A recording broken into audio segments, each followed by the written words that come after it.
soon, and the title of our project is the reduction of male scale in reinforced bars. Alright. As we all know, the manufacturing of reinforced bars is a booming industry.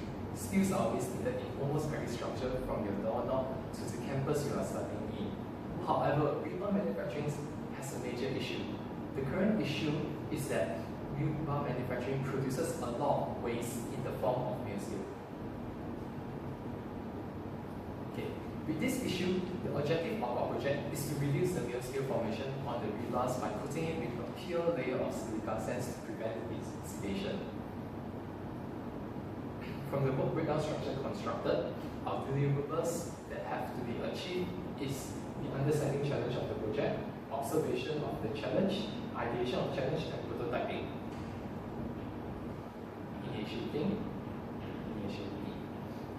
In initiative, our ideas and challenge to solve this issue happens when my group members and I visited a steel manufacturing factory called Tatsun Care Central Berhad and saw the mountain of waste that is the male scale.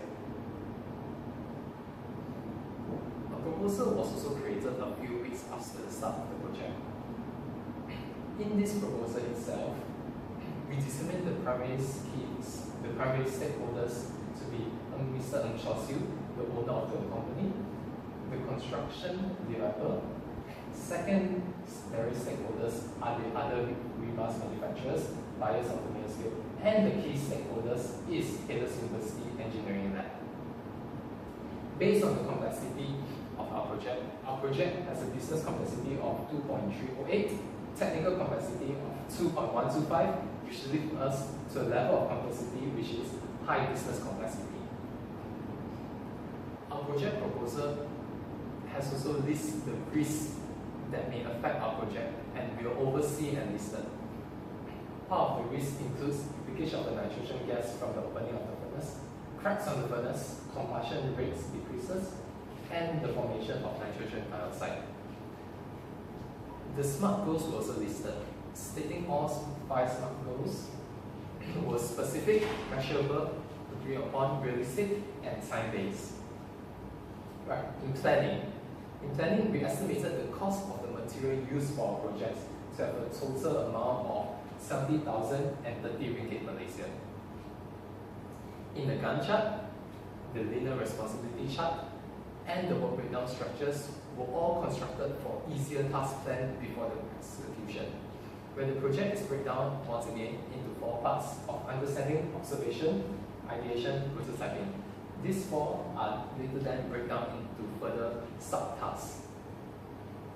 Moving on to executing, my group members and I will always have a meeting every 2 weeks with our supervisor to give an update of what tasks have been achieved, what have been delayed, and what to do next.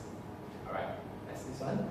As planned in the Gantt chart and linear responsibility chart, my group and I first carry out the conceive part where we look into a solution for the challenge. The next is the design part where we design our system and implement it by constructing a prototype. When all goes well, it's operated in the factory. So, as for now, we are on our implementing stage where we actually build our prototype. In monitoring and controlling, for monitoring, an experiment was carried out to see which solution should best be implemented. It was found that the solution of boric acid has a percentage reduction of 40.92, whilst silica sand has a percentage reduction of 30.06. However, we chose to pick silica sand, and the reason of this is because we found out a few days later that boric acid actually causes corrosion on the steel bar itself. Right. In my achievement, in the whole duration of the project, my group members and I participated and helped each other in almost every task. However, my main achievements to the team, I designed the prototype and led the construction of the prototype. In the design of the prototype, a simple sketch of the design was first drawn on the paper. So that, since the prototype is going to be scale of 1 to 25 of the actual system, calculations were done to estimate the total amount material need to use. With this information, the dimension of the prototype was finally calculated. With the dimension ready, I start to lead the team by splitting the task among all the members to build the prototype. Other than that, I also monitored the progressions in the team into completing the construction of the prototype. In team performance, the overall team was very well. There was no delay in our progression of our projects based on the Gantt chart, and tasks were distributed properly. In addition to that, every members were quite responsible themselves. However, our team had some issues too. Initially, there were some lazy people which causes some time management issues. The prototype itself had some issues too, where it does not prove its concept.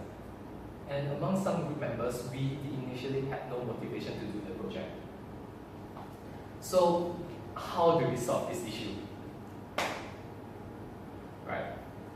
With the mitigation, for time management, our group members and I actually select a timetable to ensure task goes according to the schedule based on the Gantt chart itself. Prototype failure.